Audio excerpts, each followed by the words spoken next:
ನಮಸ್ಕಾರ ವೀಕ್ಷಕರೇ, voice of ಪಬ್ಲಿಕ್ನ ಇನ್ನೊಂದು ಎಪಿಸೋಡ್ಗೆ ನಿಮಗೆಲ್ಲರಿಗೂ ಸ್ವಾಗತ. ಇವತ್ತು ನಮ್ಮ ಜೊತೆ ಇದ್ದಾರೆ ಮಂಗಳೂರು ಉತ್ತರ ಕ್ಷೇತ್ರದ ಹಿಂದಿನ ಜನಪ್ರಿಯ ಶಾಸಕರಾಗಿದ್ದಂತಹ ಮೊಯ್ದೀನ್ ಬಾವ ಇವರು. ನಮಸ್ಕಾರ ಸರ್. ನಮಸ್ಕಾರ. ಮಂಗಳೂರು ಉತ್ತರ ಕ್ಷೇತ್ರದಲ್ಲಿ ಮಾಜಿ ಶಾಸಕರಾಗಿದ್ದುಕೊಂಡು ಈ ಹಿಂದೆ ಶಾಸಕರಾಗಿದ್ದ ಅವಧಿಯಲ್ಲಿ ಒಂದಷ್ಟು ಬಹಳ ಜನಪ್ರಿಯ ಕೆಲಸಗಳನ್ನು ತಾವು ಮಾಡಿದವರು. ಜನರಿಗೆ ಗೊತ್ತಿರ್ಬೋದು, ಹಿಂದಿನ ಮಾರುಕಟ್ಟೆ ಇರ್ಬೋದು ಅಥವಾ ಸುರತ್ಕಲ್ ಪ್ರದೇಶದಲ್ಲಿ ಆಗಿರುವಂತಹ ಅನೇಕ ಅಭಿವೃದ್ಧಿ ಕಾರ್ಯಗಳಿರ್ಬೋದು. ಚುನಾವಣೆಯಲ್ಲಿ ನಿಂತು ಬೇರೆ ಪಕ್ಷದಿಂದ ಸ್ಪರ್ಧಿಸಿ ಆ ಗೆಲುವನ್ನು ನಿಮಗೆ ಪಡೆಯಲಾಗಲಿಲ್ಲ. ಈ ಬಗ್ಗೆ ಏನು ಹೇಳ್ತೀರಿ ಸರ್ ತಾವು? ನೋಡಿ, ನಾನು ರಾಜಕೀಯದ ಅನುಭವದಲ್ಲಿ ಮಾತನಾಡೋದಾದರೆ ಸಾಧಾರಣ ಒಂದು 25-30 ವರ್ಷಗಳ ಅನುಭವ ನನಗೆ ರಾಜಕೀಯದಲ್ಲಿದೆ. ಅದಕ್ಕಿಂತಲೂ ಮುಂಚೆ ನಾನು ಸಮಾಜ ಸೇವೆಯನ್ನು ಆ ಭಾಗದಲ್ಲಿ ಒಂದು ಪ್ರತಿಷ್ಠಿತ ಕ್ಲಬ್, ಪ್ಯಾರಡೈಸ್ ಕ್ಲಬ್ ಅಂತೇಳಿತ್ತು, ಅದರ ಅಧ್ಯಕ್ಷನಾಗಿ ಒಂದು 30-35 ವರ್ಷಗಳ ಅವಧಿಯಲ್ಲಿ ಸಮಾಜ ಸೇವೆಯನ್ನು ನಾನು ನನ್ನ ಶಾಲಾ ದಿವಸಗಳಿಂದಲೇ ಪ್ರಾರಂಭಿಸಿದ್ದೆ. ಮುಖ್ಯವಾಗಿ ನಾನು ರಾಜಕೀಯಕ್ಕೆ ಧುಮುಕಿದ್ದು 2004ರಲ್ಲಿ. ಆ ಸಂದರ್ಭದಲ್ಲಿ ಕಾಂಗ್ರೆಸ್ಸಿನ ಟಿಕೆಟ್ 2007ರಲ್ಲಿ ನನಗೆ ಸಿಗ್ತದೆ. ಅದೇ ಥರ 2013ರಲ್ಲಿ ಇನ್ನೊಮ್ಮೆ ನಾನು ಟಿಕೆಟ್ ಪಡೀತೇನೆ. ಮೊದಲನೇ ಅವಧಿಯಲ್ಲಿ ನಾನು ಎಡವುತ್ತೇನೆ, ಒಂದು 15,000 ಓಟಿಗೆ ಸೋತು. ಎರಡನೇ ಅವಧಿಯಲ್ಲಿ ನಾನು ಶಾಸಕನಾಗ್ತೇನೆ. 2013ರಿಂದ 2018ರವರೆಗೆ ನಾನು ಆ ಭಾಗದ ಶಾಸಕನಾಗಿ, ಮಂಗಳೂರು ಉತ್ತರ ವಿಧಾನಸಭಾ ಕ್ಷೇತ್ರದ ಶಾಸಕರಾಗಿ ಈ ಭಾಗದಲ್ಲಿ ಆ ಸಂದರ್ಭದಲ್ಲಿ 3 ಮಂತ್ರಿಗಳಿದ್ದರು. ನಮ್ಮ ಸರ್ಕಾರ ಇತ್ತು, ಸುಭದ್ರವಾಗಿತ್ತು. ಹೌದು. ನನಗೊಂದು ಅವಕಾಶ ಸಿಕ್ತು, ಜನರು ಆಶೀರ್ವಾದ ಮಾಡಿದರು. ಬಹುಶಃ ಇಡೀ ರಾಜ್ಯದಲ್ಲೇ ಈ ಸುರತ್ಕಲ್ ಅಂತ ಹೇಳುವಂಥ ಒಂದು ಪ್ರದೇಶ ತಮಗೆ ಗೊತ್ತಿದೆ. ಹೌದು. ಅಲ್ಲಿ ಬಹಳಷ್ಟು ದೊಡ್ಡ ದೊಡ್ಡ ಕಮ್ಯುನಲ್ ವೈಲೆನ್ಸ್ಗಳು. ಒಂದು ಸಂದರ್ಭದಲ್ಲಿ 92ರಲ್ಲಿ 12 ಮರ್ಡರು. ಹೌದು. ಅದೇ ಥರ 95ರಲ್ಲಿ 6 ಮರ್ಡರು. ಮತ್ತು ಬೇಸಿಕಲಿ ಅಲ್ಲಿ ಒಂದು ಆ ಕೋಮು ಭಾವನೆ ಪ್ರತಿಯೊಂದು ಜನರ ಹೃದಯದಲ್ಲಿತ್ತು. ಹೌದು.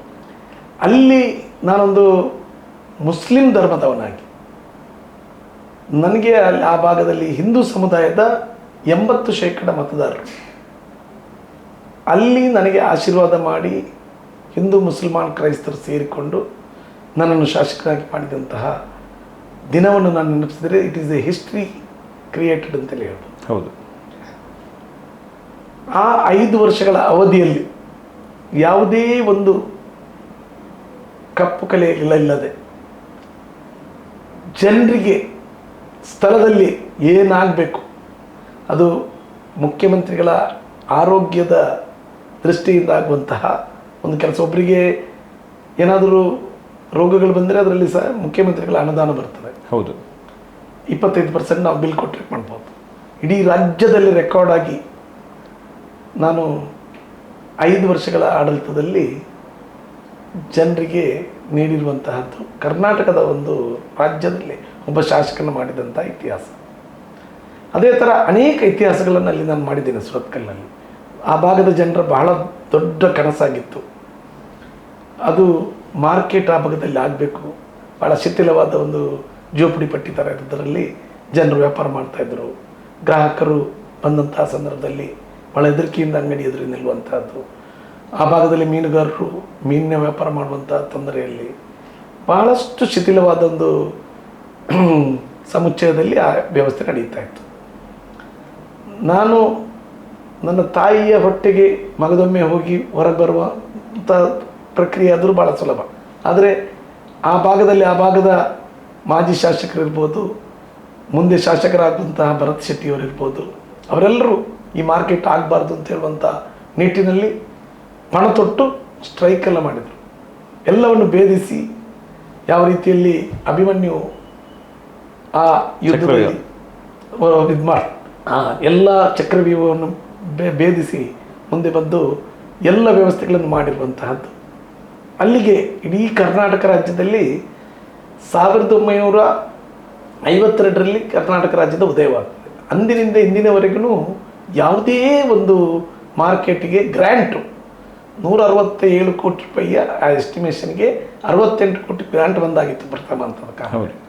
ಎರಡನೇ ಹಂತದಕ್ಕೂ ಬರ್ತಿತ್ತು ಕಂಪ್ಲೀಟ್ ಆಗಿದ್ದರೆ. ಆ ಬಂದಂಥ ದುಡ್ಡನ್ನು ಕೈಯಲ್ಲಿಟ್ಟುಕೊಂಡು ನಾನು ಪ್ರಾರಂಭಿಸಿದ ಕೆಲಸ 14 ಕೋಟಿ ಆಗಿದೆ. ನಾನು ಎಲ್ಲಿ ನನ್ನನ್ನು ಜನ ಸೋಲಿಸಿದ್ರ ಅಲ್ಲಿ ಭರತ್ ಶೆಟ್ಟರ್ ಅದನ್ನು ಸ್ಟಾಪ್ ಮಾಡಿದರು. ಸ್ಟಾಪ್ ಮಾಡಿ ಅದು ಈಗಲೂ ನೆನೆಗುದ್ದಿಗೆ ಬಿದ್ದಿದೆ. 10 ವರ್ಷ ಆಯಿತು.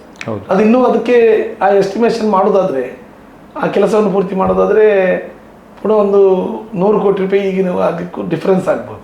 ಹೌದು, ಇದು ಜನರ ತೆರಿಗೆಯ ದುಡ್ಡು. ಬಹುಶಃ ನಾನು ಗ್ರ್ಯಾಂಟ್ ಆಗಿ ತಂದದ್ದು. ನಮ್ಮ ಕಾರ್ಪೊರೇಷನ್ಗೆ ಭಾಳ ದೊಡ್ಡ ಒಂದು ತೆರಿಗೆ ಬರುವಂಥ, ಒಂದು ಬಾಡಿಗೆ ಬರುವಂಥ ಒಂದು ವ್ಯವಸ್ಥೆ ಆಗ್ತಾಯಿತ್ತು. ಹೌದು, ಅದನ್ನು ಕೈ ಚೆಲ್ಲಿದಂಥ ಒಂದು ವ್ಯವಸ್ಥೆಯಲ್ಲಿ ಆ ಭಾಗದ ಜನತೆ ಇವತ್ತು ಆ ಯಾವ ರೀತಿಯಲ್ಲಿ ಅರ್ಧದಲ್ಲಿ ನಿಂತಹ ಒಂದು 15 ಕೋಟಿ ರೂಪಾಯಿ ನಾನು ಖರ್ಚು ಮಾಡಿ ನಿಂತಹ ಆ ಕಾಮಗಾರಿಗಳು ಬಹುಶಃ ದುಡ್ಡು ಇದ್ದುಕೊಂಡು ಮಾಡದ ಪರಿಸ್ಥಿತಿ ಬಂದಿರುವಂತಹದ್ದು. ತಾವು ಆ ಭಾಗದ ಒಂದು ನಾಗರಿಕರಾಗಿದ್ದೀರಾ, ಜನರು ಹೇಳ್ತಾರೆ. ಬಹುಶಃ ಆ ಮಾರ್ಕೆಟ್ ಮಾಡುವಂತಹ ಸಂದರ್ಭದಲ್ಲಿ ಇರುವಂಥ ಮಾರ್ಕೆಟ್ಗಿಂತಲೂ ಒಂದು ಸುಂದರವಾದ ಮಾರ್ಕೆಟನ್ನು ಆ ಗ್ರೌಂಡ್ನಲ್ಲಿ ಅವರಿಗೆ ನಿರ್ಮಿಸಿ, ಬಹುಶಃ ಅನೇಕ ಭಾಗದಲ್ಲಿ ಒಟ್ಟಾರೆ ಮಾರ್ಕೆಟ್ ಮಾಡಿಕೊಡ್ತಾರೆ. ನಾನು ಹಾಗೆಲ್ಲ 6 ಕೋಟಿ ರೂಪಾಯಿಯನ್ನು ಮುಖ್ಯಮಂತ್ರಿಗಳ ಇನ್ನೊಂದು ವಿಶೇಷ ಅನುದಾನ ತರಿಸಿ ಅವರಿಗೆಲ್ಲ ಭಾಳ ಸುಸಜ್ಜಿತವಾದ ಮಾರ್ಕೆಟ್ ಈಗಲೂ ಅದರಲ್ಲಿ ವ್ಯಾಪಾರ ನಡೀತಾ ಇದೆ ಆ ಕೇಂದ್ರ ಮೈದಾನದಲ್ಲಿ. ಅದನ್ನು ಕೋರ್ಟ್ ಸಮೇತ 3 ವರ್ಷದಲ್ಲಿ ಬಿಟ್ಕೊಡ್ಬೇಕು ಅಂತ ಹೇಳುವಂಥ ಮಾತನ್ನು ಹೇಳಿತ್ತು. ಬಹುಶಃ ಅಂದಿನ ಸಂದರ್ಭದಲ್ಲಿ ಮಾನ್ಯ ಪಾಲೆಮಾರ್ ಅವರು ಸಮೇತ ಕೋರ್ಟಿಗೂ ಹೋಗಿದ್ರು, ಇದು ಆಗಬಾರ್ದು ಅಂತೇಳಿ. ಹೌದು ಹೌದು, ಭರತ್ ಶೆಟ್ಟಿಯವರು ಹೋರಾಟನೆ ಮಾಡಿದರು. ಇದೆಲ್ಲ ಇದ್ರೂ ಅದನ್ನು ಮೆಟ್ಟಿ ಮೀರಿ ಅದೊಂದು ಕೆಲಸ ಮಾಡಿ ಅದನ್ನು ನೆನೆಗುದ್ದಿಗೆ ಹಾಕುವಂಥ ಕೆಲಸ ಮಾಡಿದರು, ನನ್ನನ್ನು ಸೋಲಿಸಿದರು. ತದನಂತರ ಅದು ಮಾತ್ರ ಅಲ್ಲ, ನೀವು ಕೆಲವು ಕಾರ್ಯಕ್ರಮ ಅಂತ ಹೇಳಿದರು. ಬಹುಶಃ ಕಾರ್ಯಕ್ರಮಗಳ ಪಟ್ಟಿ ಮಾಡಿದರೆ ಸಮಯನೇ ಸಾಕಾಗಲಿಕ್ಕಿಲ್ಲ. ಆ ಭಾಗದ ಬಡವರಿಗೆ ಕಾರ್ಪೊರೇಷನ್ನ ಮೂಲಕ ಮನೆ ಸಿಗದೆ ಮೊದಲು ಆಶ್ರಯ ಕಾಲೋನಿಯಲ್ಲೆಲ್ಲ ಸಿಗ್ತಾ ಇತ್ತು, ಸ್ಥಳ ಇಲ್ಲ. ಹೌದು, ಕಾರ್ಪೊರೇಷನ್ನ ಜನರಿಗೆ ಅಲ್ಲಿ ಸಾಧಾರಣ ಒಂದು 1000 ಜನರ ಪಟ್ಟಿಯೇ ರೆಡಿಯಾಗಿತ್ತು. ನಾನು 2 ಕಡೆ ಇವರಿಗೆ ಮನೆ ಮಾಡಿಕೊಡ್ಬೇಕು ಅಂತ ಹೇಳುವಂಥ ನಿಟ್ಟಿನಲ್ಲಿ ಅಂದು ಜನತಾ ಕಾಲೋನಿ ಮತ್ತು ಕೃಷ್ಣಾಪುರದ ಒಂದು ಭಾಗದಲ್ಲಿ ಸ್ಥಳ ಅದನ್ನು ನಿಗದಿಗೊಳಿಸಿ ಒಂದು 800 ಮನೆಗಳ ಒಂದು ವ್ಯವಸ್ಥೆಗಳನ್ನು ಮಾಡ್ತೇನೆ. ಅದರಲ್ಲಿ 600 ಮನೆಗಳು ಆಮೆಗತಿಯಲ್ಲಿ ಸಾಗ್ತಾ ಇದೆ. ಬಹುಶಃ ಇವತ್ತು ನಾನು ಸೋತು 2013ರಿಂದ 18ವರೆಗಿದ್ದೆ. 8 ವರ್ಷಗಳಾಯಿತು, ಇನ್ನೂ ಆ ಮನೆಯ ಭಾಗ್ಯ ಆ ಭಾಗದ ಗ್ರೌಂಡ್+3 ವ್ಯವಸ್ಥೆಯಲ್ಲಿ ಸಿಕ್ಕಿಲ್ಲ. ಇನ್ನೂ ಅದು ಅಧೋಗತಿಯಲ್ಲಿ ನಡೀತಾ ಇದೆ. ಅದೇ ಥರ ಅಲ್ಲಿ ಒಂದು ಹೆಲ್ತ್ ಸೆಂಟರ್ ಇತ್ತು, ಅದನ್ನು ಉನ್ನತ ದರ್ಜೆಗೆ ಏರಿಸಬೇಕು, ಇಲ್ಲಿ ಒಂದು 60 ಬೆಡ್ಡಿನ ಹಾಸ್ಪಿಟಲ್ ಮಾಡಬೇಕು ಅಂತ ಹೇಳುವಂಥ ಕನಸು, ಎಲ್ಲ ವ್ಯವಸ್ಥೆಗಳು ರೆಡಿಯಾಗಿತ್ತು. ಇನ್ನೊಂದು ಬಾರಿಗೆ ನಾನು ಬಂದಿದ್ದರೆ ಅದು ಆಗುವಂಥದ್ದಲ್ಲಿತ್ತು, ಅದನ್ನು ಮಾಡಲಿಕ್ಕಾಗಿಲ್ಲ. ಬಹುಶಃ ಇನ್ನೊಂದು ವ್ಯವಸ್ಥೆ, ನಮ್ಮ ಭರತ್ ಶೆಟ್ಟರ್ ಪಾಪ ನನ್ನನ್ನು ಸೋಲಿಸುವಂಥ ಒಂದು ಹುನ್ನಾರವನ್ನು ನಮ್ಮ ಟಿ ವಿ ಅಂತ ಹೇಳುವಂಥ ಅದರ ಮಾಲಕರಿದ್ದಾರೆ, ಅವರ ಜೊತೆಯಲ್ಲಿ ಸೇರಿಕೊಂಡು ಒಂದು ಪ್ಲ್ಯಾನನ್ನು ಮಾಡ್ತಾರೆ. ಅವರು ಇವರಿಗೆ ಸಾಥ್ ನೀಡಿಕೊಂಡು ಯಾವ ರೀತಿಯಲ್ಲಿ ನನ್ನನ್ನು ಆ ಭಾಗದಲ್ಲಿ ಒಂದು 4 ತಿಂಗಳಿರುವಾಗ ಒಂದು ಕೊಲೆ ನಡೀತದೆ, ದೀಪಕ್ ರಾವ್ ಕೊಲೆ. ಹೌದು ಹೌದು, ಅದನ್ನು ಅವರು ಬಹಳ ವ್ಯವಸ್ಥಿತವಾಗಿ ಉಪಯೋಗಿಸ್ಕೊಂಡ್ರು. ಯಾರೋ ಮಾಡಿದ ಕೊಲೆ, ಅವನು ಕೊಲೆಗಾರ ಯಾವುದೇ ಜಾತಿ ಇರಲಿ, ಯಾವುದೇ ಧರ್ಮ ಇರಲಿ, ಅವರು ಕೊಲೆಗಡುಕರು, ಅವರಿಗೆ ಯಾವುದೇ ಧರ್ಮದಲ್ಲಿ ಸ್ಥಾನ ಇಲ್ಲ. ಅವರೇನೋ ಹೆಸರಿಗೆ ಮುಸಲ್ಮಾನರಾಗಿದ್ದರು ಅಂತ ಹೇಳುವಂಥ ನೆಪವನ್ನಿಟ್ಟು ತೀರಿ ಹೋದ ಮೇಲೆ ಆ ಮನೆಗೆ ನಾನು ಮುಖ್ಯಮಂತ್ರಿಗಳನ್ನು ಕರೆಸಿದ್ದೇನೆ. ಆಗ 1 ಲಕ್ಷ 1.5 ಲಕ್ಷ ರೂಪಾಯಿ ಪರಿಹಾರ ಸಿಗುತ್ತೆ. 5 ಲಕ್ಷದ ಪರಿಹಾರ 24 ಅವರ್ಸ್ನೊಳಗೆ ಕೊಡಿಸಿದ್ದೇನೆ. ಹೋಮ್ ಮಿನಿಸ್ಟರ್ನ ಕರೆಸಿದ್ದೇನೆ. ಆಕೆಯ ಇನ್ನೊಬ್ಬ ಸಹೋದರನಿಗೆ, ತೀರಿವಾದಂಥ ದೀಪಕ್ ರಾವ್ ಸಹೋದರನಿಗೆ DC ಹತ್ರ ಮುಖ್ಯಮಂತ್ರಿಗಳು ಹೇಳಿ ಕೆಲಸವನ್ನು ಕೊಡುವಂಥ ವ್ಯವಸ್ಥೆಯನ್ನು ಮಾಡಿಸಿದ್ದೆ. ಇದೆಲ್ಲ ಆದಮೇಲೆ 4 ತಿಂಗಳಲ್ಲಿ ಎಲೆಕ್ಷನ್ ಬಂದಂಥ ಸಂದರ್ಭದಲ್ಲಿ ನಮ್ಮ ಭರತ್ ಶೆಟ್ಟರು ಪ್ಲ್ಯಾನ್ ಮಾಡಿದರು. ಮಾಡಿಕೊಂಡು ಅವರ ಟೀಮಿನೊಂದಿಗೆ ಇಲ್ಲಿಗೆ ಆ ಕೋಮು ವ್ಯವಸ್ಥೆಯನ್ನು ತರಲಿಕ್ಕೆ ಮಾಡಿದರು. ಮುಸ್ಲಿಂ ಇದು ಮಾಡಿಸಿದ್ದು. ಇದರ ಹಿಂದೆ ಮೊಯ್ದೀನ್ ಭವನ ಕೈ ಇದೆ ಅಂತ ಹೇಳುವಂಥ ಒಂದು ವ್ಯವಸ್ಥೆಯನ್ನು ಮಾಡಿ, ಪಾಪ ಮಗು ತೀರಿ ಹೋಗಿ 3 ತಿಂಗಳಾಗಿಲ್ಲ, ಆ ಹೆಂಗಸನ ತಾಯಿಯನ್ನು ಕರ್ಕೊಂಡು ಮನೆಗೆ ಹೋದರು. ಇದೆಲ್ಲ ಇತಿಹಾಸ, ಇದೆಲ್ಲ ಮನೆಗೆ ಪ್ರತಿಯೊಂದು ಮನೆಗೂ ಅವರನ್ನು ಕರ್ಕೊಂಡು ಹೋದರು. ಆ ಹೆಂಗಸ ಹೋಗಿ ಕಣ್ಣೀರು ಹಾಕಿತ್ತು, ನನ್ನ ಮಗನನ್ನು ಹೀಗೆ ಕೊಂದಿದ್ದಾರಂತೆ, ಕಾಂಗ್ರೆಸ್ನವ್ರು ಕೊಂದಿದ್ದಾರಂತೆ. ಬಹುಶಃ ಇದರ ಫಲವನ್ನು ಅವರು ನನ್ನ ಅಭಿವೃದ್ಧಿ ಕಾರ್ಯಕ್ರಮದ ವ್ಯವಸ್ಥೆಗಳ ಮೂಲಕ ಜನರು ಆ ಸಂದರ್ಭದಲ್ಲಿ ಅಲ್ಲಿ ನನ್ನ ವಿರುದ್ಧ ಮತ ಹಾಕಲಿಕ್ಕೆ ಕಾರಣ ಆಯಿತು. ಇದು ಆ ಭಾಗದ ಅಭಿವೃದ್ಧಿಗೇನೆ ಭಾಳ ದೊಡ್ಡ ಕೊಡಲಿ ಇಟ್ಟುಕೊಟ್ಟಿತ್ತು. ನಾನು ಇನ್ನು ಮುಂದೆ ಶಾಸಕನಾಗಿ ಬಂದಿದ್ದರೆ ಇವತ್ತಿಗೆ ಆ ಮಾರುಕಟ್ಟೆ ಯಾವಾಗಲೂ ಆಗ್ತಿತ್ತು. ಅದಲ್ಲದೆ ಇನ್ನೊಂದು ವ್ಯವಸ್ಥೆ, ಪಾಪ ದೇವರ ಹೆಸರಿನಲ್ಲಿ ಇವರು ಓಟನ್ನು ಪಡೆಯುತ್ತಾರೆ. ಆ ಸಂದರ್ಭದಲ್ಲಿ ದೇವರಿಗೆ ಮೋಸ ಮಾಡುವಂಥ ಕೆಲಸವನ್ನು ಮಾಡಿದರು. ನಾನು 58 ಕೋಟಿ ರೂಪಾಯಿದು ಬಜೆಟ್ನಲ್ಲಿ ಒಂದು ಸುರತ್ಕಲ್ನ ರೈಲ್ವೆ ಜಂಕ್ಷನ್, ರೈಲ್ವೆ ನಮ್ಮ ಗೇಟ್ ಇದೆ, ಇದು ಬ್ರಿಡ್ಜ್ ಇದೆ, ಆ ಬ್ರಿಡ್ಜಿಂದ ನಾನು ಕೈಕಂಬ ಗಣಪತಿ ದೇವಸ್ಥಾನಕ್ಕೆ MRPL ರಸ್ತೆ ಇದೆ ಅಂತೇಳಿ 58 ಕೋಟಿ ರೂಪಾಯಿ ಬಜೆಟಲ್ಲಿ ಪಾಸ್ ಮಾಡಿ ಒಬ್ಬರಿಗೆ ಟೆಂಡರ್ ಆಗ್ತದೆ, ಒಬ್ಬ ಮುಸಲ್ಮಾನರೊಬ್ಬರಿಗೆ ಕಾದರಂತೆ. ಅದನ್ನು ರದ್ದುಪಡಿಸಿ ನಮ್ಮ ಭರತ್ ಶೆಟ್ಟರ್ ಗೆದ್ದ ಮೇಲೆ ಈ ಕೆಲಸವನ್ನು ಮಾಡಬಾರ್ದು ಅಂತ ಹೇಳಿ 2 ವರ್ಷ ನನಗೆ ಗೊತ್ತಿಲ್ಲ, ಲಾಸ್ಟಿಗೆ ಅವರ ಟರ್ಮಿನಲ್ಲಿ ಕೊನೆಯ ಅವಧಿಯಲ್ಲಿ ಆ 58 ಕೋಟಿಯನ್ನು 18 ಕೋಟಿ ಮಾತ್ರ ಅಲ್ಲಿ ರಸ್ತೆಗೆ ಇಟ್ಟು ಬಾಕಿ ಎಲ್ಲ 2 ಕೋಟಿ ರೂಪಾಯಿ ಎಲ್ಲ ವಾರ್ಡಿಗೆ ಹಾಕಿದರು. ದೇವಸ್ಥಾನದ ದುಡ್ಡನ್ನು ಕೊಂಡೋಗಿ ಎಲ್ಲ ವಾರ್ಡಿಗೆ ಹಾಕಿದರು. ಹೌದು, ಜನರು ಕೇಳುವವರಿಲ್ಲ, ನಿಮ್ಮಂಥ ಪತ್ರಕರ್ತರು ಕೇಳುವವರಿಲ್ಲ. ಅಲ್ಲಿ ಯಾಕೆ ಅಂತ ಹೇಳಿದರೆ MLA ಅಂದರೆ ಅವ್ರು ಮಾಡಿದ್ದೆ ಸರಿ ಅಂತೇಳಿ ಆಯಿತು.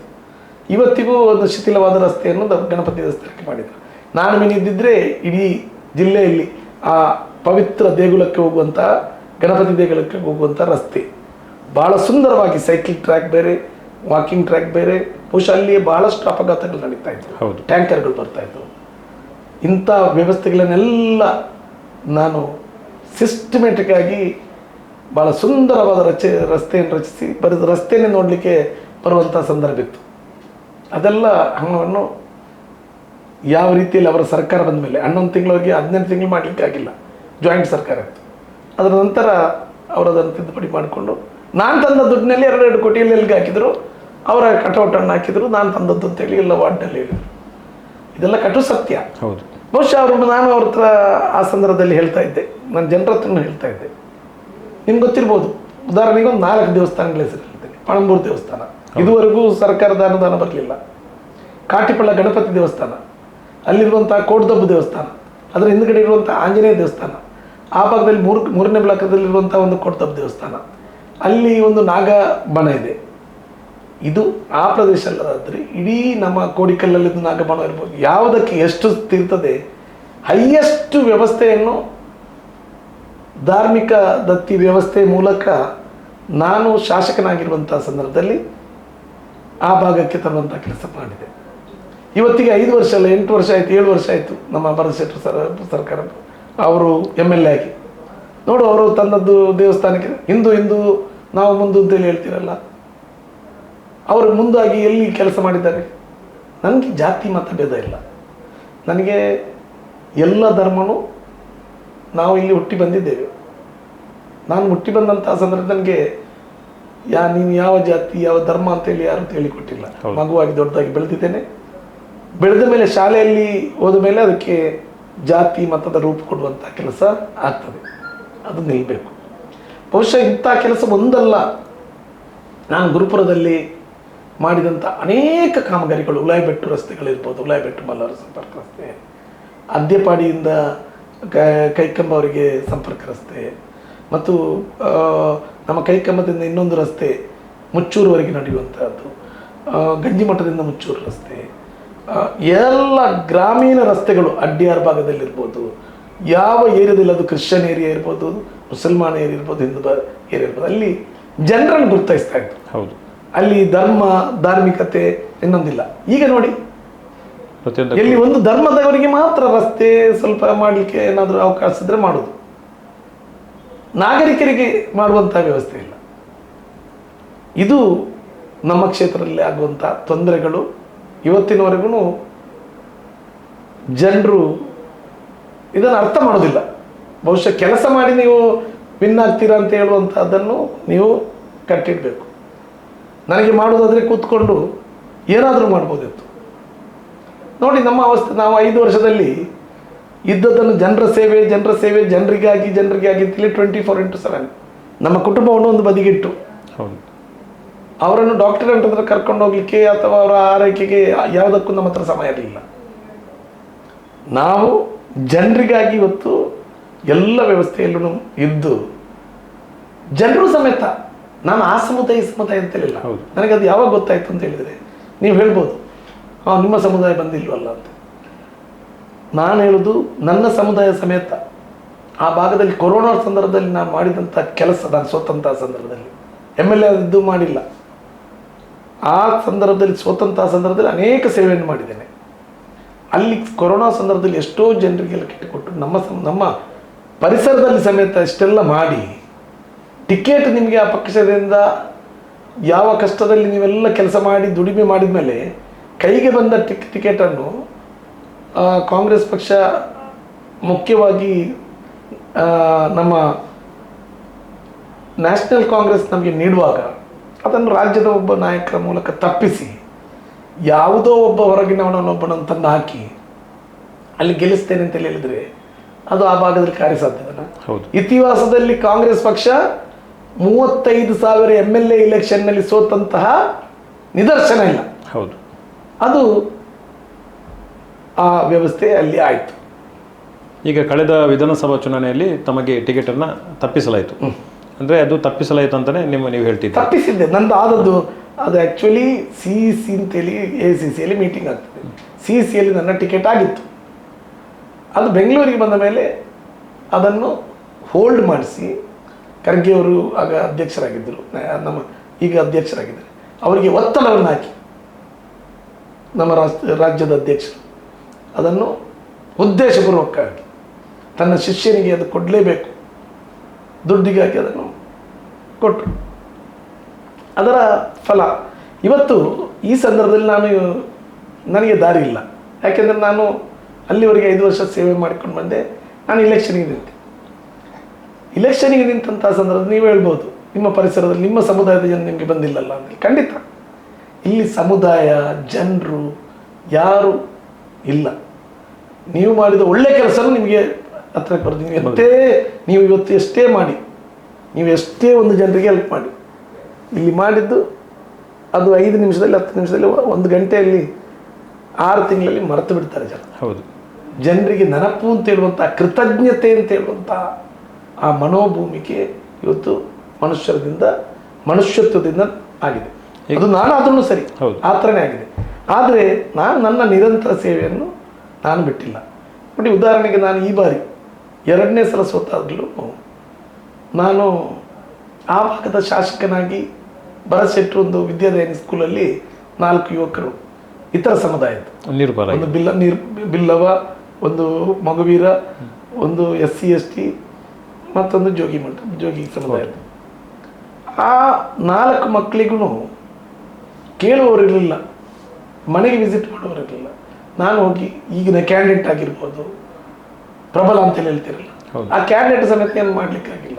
ನಾನು ಮುಖ್ಯಮಂತ್ರಿಗಳ ಬಳಿಗೆ ಹೋಗಿ ಆ ಚುನಾವಣೆಯ ಸಂದರ್ಭದಲ್ಲಿ ಒಂದು ವೇಳೆ ಅದು ಸಿಗದಿದ್ದರೆ ಅವರಿಗೆ ಮತ್ತೆ ಸಿಗ್ತೇನೆ ಇರಲಿಲ್ಲ. ಏನೊಂದೊಂದು 2 ಲಕ್ಷ ರೂಪಾಯಿ ಕೊಡುವಂಥ ಕೆಲಸವನ್ನು ಸರ್ಕಾರದ ಮೂಲಕ ಮಾಡಿಸುವಂಥ ಕೆಲಸ, ಅದು ನನ್ನ ಹಠ, ನನ್ನ ಛಲದಿಂದ. ನಾನು ಮೊನ್ನೆ ದುಬೈಯಲ್ಲಿದ್ದೆ. ಇಲ್ಲಿ ಒಂದು ಹೆಂಗಸು ಪಾಪ AJ ಹಾಸ್ಪಿಟ್ಲಲ್ಲಿ ಗಂಡ ತೀರಿ ಹೋಗಿದ್ದಾನೆ, 18 ಗಂಟೆ ಬಾಡಿ ಬಿಟ್ಕೊಡ್ತಾ ಇಲ್ಲ, 8 ಲಕ್ಷ ಬಿಲ್ ಆಗಿದೆ. ನಾನು ಬಂದು ಅವರ ಹತ್ರ ಬರೆದು ಕೊಟ್ಟು, ಒಂದು ವೇಳೆ ಸರ್ಕಾರ ಕೊಡದಿದ್ದರೆ, ಒಂದು ವೇಳೆ ಈ ದುಡ್ಡು ಯಾರು ಕೊಡದಿದ್ದರೆ ನಾನು ಕೊಡ್ತೇನೆ ಅಂತೇಳಿ ಬಾಡಿಯನ್ನು ಬಿಡಿಸಿ ಇವತ್ತು ಸರ್ಕಾರದ ವ್ಯವಸ್ಥೆ ಮೂಲಕ ಕೊಡಿಸ್ತೇನೆ ಅಂತೇಳಿ ಸ್ವಲ್ಪ ವ್ಯವಸ್ಥೆಯನ್ನು ಮಾಡಿಸಿ ಅವ್ರ ಹತ್ರ ಸ್ವಲ್ಪ ಕಮ್ಮಿ ಮಾಡಿಸಿ ಆ ಬಾಡಿಯನ್ನು ಬಿಡಿಸಿ ಆ ಪಾಪದ ಬಡ ಹೆಂಗಸಿಗೆ ಸಹಾಯ ಮಾಡಿದೆ. ಆ ಹೆಂಗಸಿನ ಅವಸ್ಥೆ ನೋಡಿದರೆ ಇದು ಪ್ರಚಾರದಲ್ಲಿಲ್ಲ. ಹೌದು, ಇದು ಆ ಹೆಂಗಸಿನ ಮಗ ಒಬ್ಬ ಇದ್ದಾನೆ, ಅವನು ಆಕ್ಸಿಡೆಂಟ್ ಆಗಿ 6 ತಿಂಗಳಲ್ಲಿ ಮೂಲೆಯಲ್ಲಿದ್ದಾನೆ. ಆ ಕುಟುಂಬನೇ ಬಹಳ ದಾರಿದ್ರ್ಯತೆಯನ್ನು ಪಡೆದಂಥ ಕುಟುಂಬ. ಅಂಥ ಕೆಲಸವನ್ನು ಮಾಡಿದ್ವಿ. ಇಂಥದ್ದು ಒಂದಲ್ಲ, ನಾನು 1-2 ಉದಾಹರಣೆಗಳನ್ನು ಹೇಳೋದು. ದಿವಸಕ್ಕೆ ನನಗೆ ಒಂದು 10 ಕಾಲ್ಗಳು. ಮೊನ್ನೆ ಒಂದು 8 ಲಕ್ಷ ಚಿಲ್ಲರೆ ಬಿಲ್ ಆಯಿತು. ಒಂದು ಕಾಂಗ್ರೆಸ್ಸಿನ ಕಾರ್ಯಕರ್ತೆ ಭಾರತಿ ಅಂತೇಳಿ ಒಂದು 2 ವರ್ಷ ಮುಂಚೆ ಆ ಸಂದರ್ಭದಲ್ಲಿ ಹಾಸ್ಪಿಟ್ಲಿಗೆ ಹೋಗಿ ಅವರು ಬಿಡುವುದರಲ್ಲಿರಲಿಲ್ಲ, ESIಯನ್ನು ಮಾಡಿರಲಿಲ್ಲ. ESI ಇದ್ದು ಆ ತಪ್ಪನ್ನು ಎತ್ತಿ ಅವರಿಗೆ ಪ್ರಶ್ನೆ ಮಾಡಿ ಬರೀ 15,000 ರೂಪಾಯಲ್ಲಿ ಅದು ನಾನು ಕಟ್ಟಿ ಅದನ್ನು ಬಿಡಿಸುವಂಥ ಕೆಲಸವನ್ನು ನಾನು ಮಾಡಿಸಿದೆ. ಇಂಥದ್ದು ದಿನನಿತ್ಯ. ಇವತ್ತು ಆ ಭಾಗದ ಪರಿಸ್ಥಿತಿಯನ್ನು ನೋಡಿದರೆ ಯಾರು ಹೇಳುವವರಿಲ್ಲ, ಒಂದು ಅಪ್ಪ ಇಲ್ಲ ಅಮ್ಮ ಇಲ್ಲದಂಥ ಪರಿಸ್ಥಿತಿ ಇಲ್ಲ ಜನರಿಗೆ ಇದು ಬೇಕಾಗಿಲ್ಲ. ಜನರಿಗೆ ಇದೆಲ್ಲ ಮರೀತಾರೆ. ಆ ಓಟ್ ಆಗುವಾಗ ಯಾರಾದರೂ ಸ್ವಲ್ಪ ದುಡ್ಡು ತಂದು ಕೊಟ್ಟರೆ ಇನಾಯತ್ನಂತ ಥರ ಅವರು, ಅದೇ ಥರ ಭರತ್ ಶೆಟ್ಟಿ ಥರ ಅವರು ಜಾತಿವಾದವನ್ನು ಮಾಡಿದರೆ, ಧರ್ಮದ ಹೆಸರನ್ನು ಹೇಳಿದರೆ ಆಯಿತು, ಯು ಆರ್ ಪಾಸ್, ಅವನು ಮುಸ್ಲಿಂ ಇವನು ಹಿಂದೂ. ಮತ್ತು ಈ ಇನಾಯತ್ನಂತ ಥರ ಅವರು ಯಾವುದೇ ರೀತಿಯಲ್ಲಿ ಯಾವ ರೀತಿಯಲ್ಲಿ ದುಡ್ಡು ಮಾಡ್ತಾರೆ ಅಂತೇಳಿ ಜನಕ್ಕೆ ಬೇಡ. ಏನಾಗಿದ್ದರು ಅವರು, ಅವರ ಇತಿಹಾಸ ಏನು, ಅವರ ಹಿಸ್ಟ್ರಿ ಏನು, ದುಡ್ಡು ಮಾಡೋದಾದರೆ ನನಗೆ ಅದಕ್ಕಿಂತಲೂ 1000 ಕೋಟಿ ಜಾಸ್ತಿ ನನಗೆ ಮಾಡ್ಬೋದು. ಬಟ್ ಅಂಥ ಕೆಲಸವನ್ನು ಮಾಡಿ ನನಗೆ ತೃಪ್ತಿ ಇದೆ, ಆತ್ಮತೃಪ್ತಿ ಇದೆ, ಕೆಲಸ ಮಾಡಿದೆ. ಯಾವ ರೀತಿಯಲ್ಲಿ ಇದ್ದಾರೆ ಅಂತೇಳಿ ನನ್ನ ಕ್ಯಾಂಡಿಡೇಟ್ ಇಲ್ಲಿಂದ ತಂದು ಆ ದುಡ್ಡನ್ನು ತಂದು ಟಿಕೆಟ್ ತಂದಿದ್ದಾರೆ ಅಂತ ಹೇಳುವಂಥದ್ದನ್ನು ತಾವು ಅರ್ಥ ಮಾಡಿಕೊಳ್ಬೇಕು, ಜನರು ಅರ್ಥ ಮಾಡಬೇಕು. ಅವರು ಹೇಗಿದ್ದರು, ಎಲ್ಲಿಂದ ಯಾವ ರೀತಿಯಲ್ಲಿ ಬಂದರು, ಇವತ್ತು ಯಾವ ರೀತಿಯಲ್ಲಿ ನನಗೆ ಮಾಡ್ಬೋದಿತ್ತು. ಆ ಸಂದರ್ಭದಲ್ಲಿ ಬರೀ ಸೇವೆ ಸಮಾಜ ಸೇವೆ ಮಾಡಬಾರ್ದಿತ್ತು, ಬರೀ ದುಡ್ಡು ಮಾಡುವಂಥ ಕೆಲಸವನ್ನು ಮಾಡೋದಾದರೆ ಮಾಡ್ಬೋದಿತ್ತು.